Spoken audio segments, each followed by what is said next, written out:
प्रश्न ये है कि हम अपने जीवन में आध्यात्म गुरु को कितने बदल सकते, कितने आध्यात्म गुरु बना सकते हैं।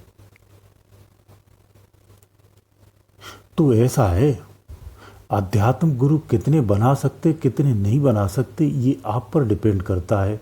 मैं तो कहता हूं रोज एक नया गुरु बनाओ ना, क्या दिक्कत है। हर रोज एक नया गुरु बनाओ अध्यात्म का। सुबह उठो तो फिर नया ढूंढ लो, फिर सुबह उठो तो नया ढूंढ लो, उसमें क्या प्रॉब्लम है। ढूंढते रहो सारी जिंदगी। प्रश्न ये नहीं है, ये उचित प्रश्न भी नहीं होता है। संसार में ऐसे लोग भी हैं ना जो बिना गुरु की भी साधना कर रहे हैं, वो तो ये प्रश्न नहीं उठाते।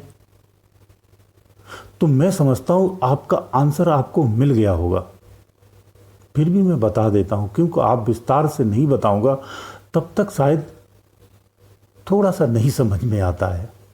ऐसा होता है, देखिए, जब तक आप स्वयं को तैयार नहीं करते हैं अध्यात्म क्षेत्र में उपलब्धियों के लिए, पूर्ण रूप से प्रवेश करने के लिए, तब तक गुरु कुछ नहीं कर सकता है। गुरु आपका सिर्फ मार्गदर्शी होता है, इसलिए पहले गुरु को समझ लीजिए। दो चीजें आपको जानना परम आवश्यक होता है, गुरु को और स्वयं को। तो सबसे पहले आप स्वयं को जानेंगे, फिर गुरु को जानेंगे। तो आपने गुरु की बात की तो पहले गुरु को ही समझ लीजिए कि गुरु क्या है। गुरु मात्र आपका मार्गदर्शी है। चैतन्य गुरु है तो आपका रक्षक भी है। आपकी स्थिति और परिस्थितियों को अनुकूल करने वाला है। जो रोड़ा आ रहे हैं आपकी साधना में उसे हटाने वाला है।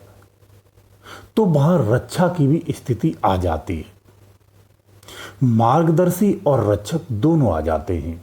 जो चैतन्य गुरु नहीं होते हैं वो केवल मार्गदर्शी होते हैं, रक्षक की भावना में नहीं आ पाते या रक्षक की स्थिति में नहीं आ पाते हैं, क्योंकि उनके पास वो पावर नहीं होता है जो नेचर की स्थिति में होने वाली घटनाओं को जान करके आपके प्रति अनुकूलता कर दें और प्रतिकूलता को हटा लें या उससे आपको बचा लें। हटाना शब्द ठीक नहीं रहेगा, बचा लें। ये चैतन्य गुरु करता है। तो अब सवाल ये उठता है कि चैतन्य गुरु मिलेगा कहां। वो सवाल अलग है जिसका मैं प्रश्न कई बार आंसर दे भी चुका हूं। चैतन्य गुरु पाना है तो चैतन्य मार्ग पर आपको चलना पड़ेगा, तो वो उसी रास्ते में आपको मिल जाएगा, उसे आपको खोजने की आवश्यकता नहीं है। अब बात आती स्वयं को जाना।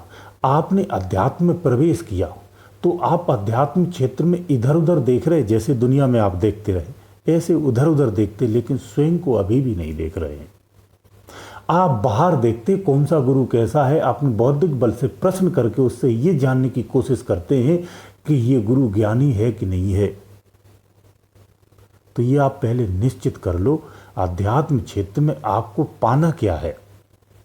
अगर आपको ज्ञान पाना है, संसारिक उपलब्धियां पाना है, तो फिर जान के, परख के, सोच के, विचार के ही गुरु पर आपको ज्ञानी गुरु करना चाहिए।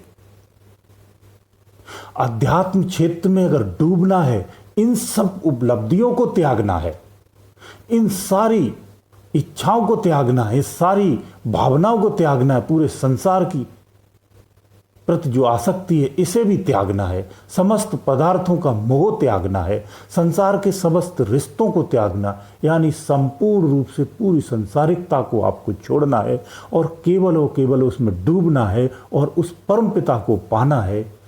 तो फिर आपको गुरु नहीं ढूंढना चाहिए, स्वयं को श्रेष्ठ बनाना चाहिए।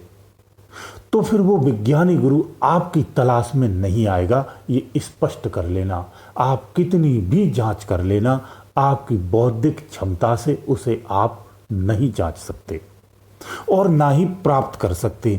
अगर उसकी परीक्षा लेने का प्रयास भी किया तो आपके परिधि में भी नहीं आ सकता वो, क्योंकि उसे आवश्यकता नहीं है आपको जोड़ने की अपने पास।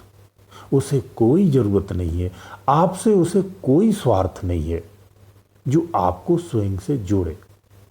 तो वो आपकी परीक्षा के क्षेत्र में भी नहीं आता है। अगर वो आ भी जाता है तो आप उसे नहीं समझ पाएंगे, वो इतना बारीक हो जाता है। उसकी भाषा को आप नहीं समझेंगे। इसीलिए कहता हूं, पहले स्वयं को देखिए, स्वयं को उत्तम करिए, कुछ लायक तो बनिए, तैयार तो हो जाइए पूर्ण रूप से। और जब तैयार होकर के उस बात पर स्वयं से चलेंगे, तब आपको गुरु मिल जाएगा। अगर आपको अध्यात्म की उपलब्धियां पानी है, परमात्मा की प्राप्ति करनी है, या निज का स्वरूप जानना है, अध्यात्म के गूढ़ रहस्य को जानना है, अध्यात्म के उस अमर तत्व को जानना है, उस परम तत्व रूपी विज्ञान को जानना है, तो सांसारिक वैभवों के लिए तो फिर ठीक है, आपको सोच समझ के ही, परख के, उसकी परीक्षा लेकर ही गुरु बनाना चाहिए, जो सर्वत्र है, असामान्य है, तमाम है। लेकिन जो चैतन्य गुरु हैं वो आपको नहीं मिलेंगे, मिलते नहीं हैं, क्योंकि उनकी संख्याएं भी बहुत कम है। वो जहां रहते हैं उसके इर्द गिर्द उन्हें नहीं जान सकते हैं, वो जहां रहते हैं उनके संबंधी उन्हें नहीं जान पाते हैं, तो तुम कैसे जान पाओगे? आप भी नहीं जान पाएंगे। इसके लिए स्वयं को ही उत्तम करना पड़ता है। संसार में लोग कहते हैं ना कि माता ने बुलाया है, उसकी कृपा हुई तो मैं जा रहा हूं। तो ऐसे गुरु की भी कृपा होती है। वो कब होती है? जब माता आपको कब बुलाती है? जब आपका श्रद्धा, आपका भाव, आपका समर्पण उसके प्रति अगाढ़ हो जाता है, बहुत गहरा हो जाता है, और संसार से आपका भिन्नता होकर के उसके प्रति जब समर्पण भाव पूर्ण रूप से आ जाता है, तो फिर आपका भाव बन जाता, उसकी दरबार में चले जाते। वही होता है आपके देवों का बुलावा, और दर्शन के लिए आप लाखों कोसों दूर चले जाते हैं और यात्रा करके दर्शन करके आ जाते हैं। ऐसे ही इस मार्ग में भी है। आपको स्वयं की श्रद्धा और भाव और समर्पण पूर्ण होना चाहिए। जब आपकी लगन अच्छी होगी, आपकी श्रद्धा अच्छी होगी, आपके भाव बिल्कुल अच्छे होंगे, जब पूर्ण रूप से समर्पण भाव आपका आ जाएगा, तो अध्यात्म क्षेत्र में आप सफर करने के योग्य हो जाते हैं और उस मार्ग पे चल पड़ते हैं। इस अवस्था में आपको गुरु की ढूंढने की आवश्यकता नहीं होती है। इसलिए गुरुओं की परीक्षाओं से परे होकर के स्वयं की परीक्षा लेने लगिए। जब आप स्वयं की परीक्षा लेंगे और बार बार लेंगे और नित्य क्षण लेंगे, तो आप निश्चित रूप से गुरु योग्य हो जाएंगे। आप ऐसा ही करना चाहिए। एक पुजारी एक मंदिर में सारा जीवन गुजार देता, उसके बाद उसकी पीढ़ी आती, फिर उसकी पीढ़ी आकर के उसी मंदिर में पूजा पाठ अर्चना करती। फिर उसके बाद तीसरी पीढ़ी का बंदा आता है, वो भी आकर के सारा जीवन पूजा पाठ अर्चना करता, अपना जीवन यापन करता है। और उस मंदिर में जो चढ़ावा देने वाले आते हैं, वो वहां पर चढ़ावा चढ़ के अपने कार्य कर लेते हैं और सुखी हो जाते हैं, अपनी मन्नतें पूरी कर लेते हैं। लेकिन वो पुजारी पीढ़ी दर पीढ़ी अपने संतानों को पालता रहता है, एक के बाद पीढ़ी उसी में रहती है।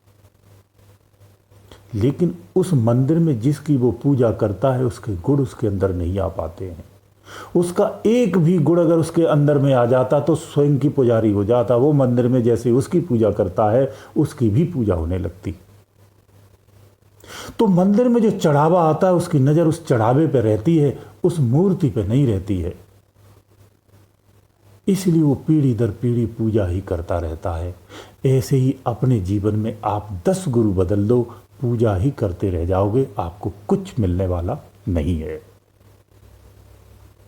आपके गुरु के बार बार बदलने का कारण यह कि आप साधना मन से नहीं करते हैं, आप साधना ईमानदारी से नहीं करते हैं, आप भजन ईमानदारी से नहीं करते हैं, आपकी भक्ति अच्छी नहीं है, आपकी भक्ति प्योर नहीं है, आपसे संसारिकता नहीं छूटी है।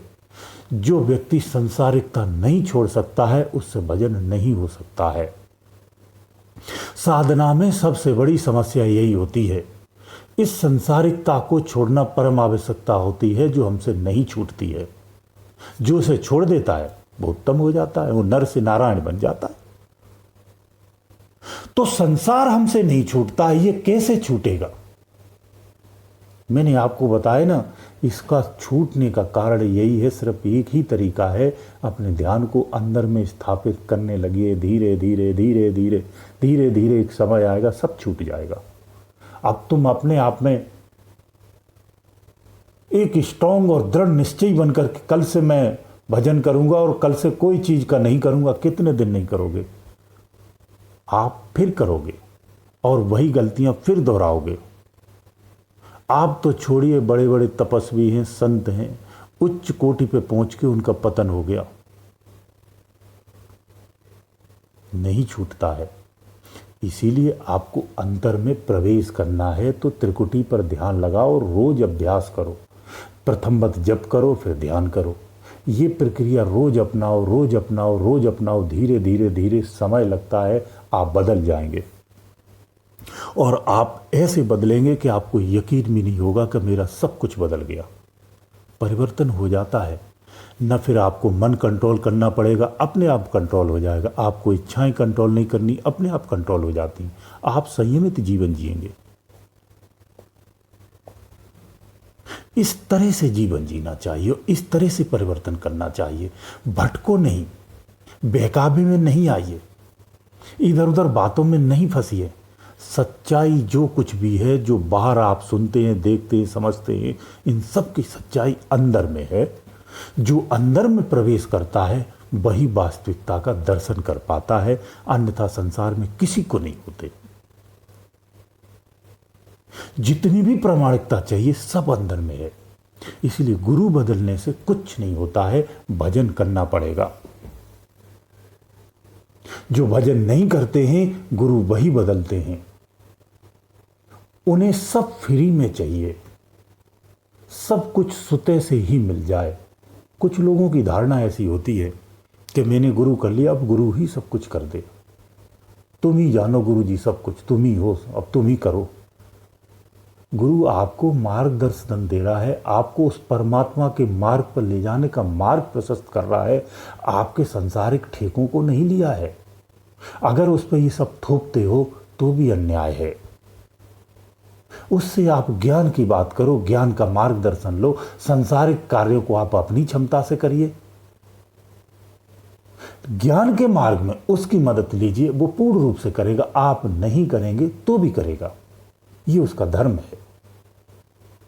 तो मांग कर भी छोटापन मत लाइए। यही श्रद्धा होती है, इस तरह से ही करना चाहिए। श्रेष्ठ गुरु से अगर आपको कुछ पाना है तो नम्रता से ही मिलेगा। उस पर बोझ मत डालिए, भार मत डालिए। वो इस योग्य है तो उसने भी किसी पे भार नहीं डाला था, तब वो इस योग्य बना है। तो गुरु बदलने का समाधान कुछ भी नहीं है। आपको बदलना है तो रोज बदलिए, हमें कोई आपत्ति नहीं है। भजन नहीं करना है तो रोज गुरु बदलिए। अगर भजन करना है तो आपको गुरु नहीं बदलना पड़ेगा, कदापि आवश्यकता नहीं पड़ेगी। गुरुदेव दयालु।